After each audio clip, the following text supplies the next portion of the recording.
के नाल कढ़ी तू थो करे भेल नवींदे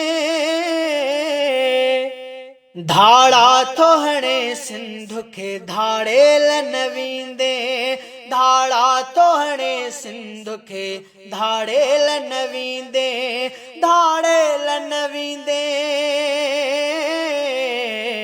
धाड़ेल नवींदे के नाल कढ़ी तू तो करे भेल नवींदे। हमारा तो तय है कि हम जिंदा रहना चाहते हैं। अगर ये मुल्क रहेगा फिर भी जिंदा होंगे, अगर नहीं रहेगा फिर भी जिंदा होंगे। कोई भी 6 करोड़ इंसानों को, सारी दुनिया में फैले हुए 10 करोड़ सिंधियों को, 100 मिलियन सिंधीज को कोई भी हस्ती से मिटाकर खत्म नहीं कर सकता। हमारी जबान जिंदा रहेगी, हमारी कौम जिंदा रहेगी, हमारा वतन आबाद रहेगा।